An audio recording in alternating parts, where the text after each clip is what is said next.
Бојан ме прашува дали би можеле да позборувате за хормонот глукагон, неговото влијание на човечкиот организам и користењето на истиот како медијација за превенција на човечки заболувања. Бојан, глукагонот е уствари комплементарниот хормон на инсулинот. Повторно доаѓа од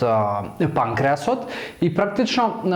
не се лачи директно во крвотокот, туку се лачи во црниот дроб, затоа што треба да му даде на црниот дроб сигнал дека резервите од гликоза се минимални, речиси ги нема, и дека треба од гликогенот да конвертира повторно гликоза во крвотокот, за да може да се снабдуваат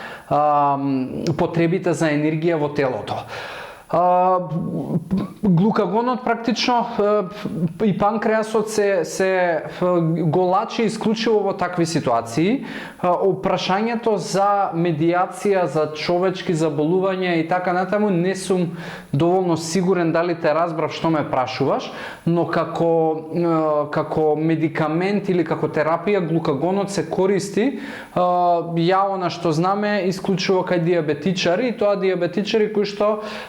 имаат појава на хипогликемија, односно паѓање на нивото на шекер во крв многу ниско, кај што може да се губат, да се онесвестаат и слично, и тогаш знам дека се користи глукагонот кој што треба да даде сигнал за да се конвертира дел од гликогенот складиран во црниот дроб во гликоза во крвотокот.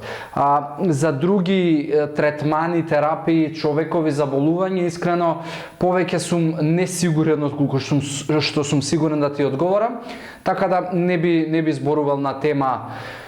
и не би навлагал во тоа подлабоко затоа што немам доволно познавање. Сепак тоа е прашање на медицината, на докторите, така да можеби ако те интересира повеќе или имаш некој во фамилија кој што лично се соочува со проблем за кој што си слушнал дека можеби треба глукагон, во тој случај најдобро е да се обратите кај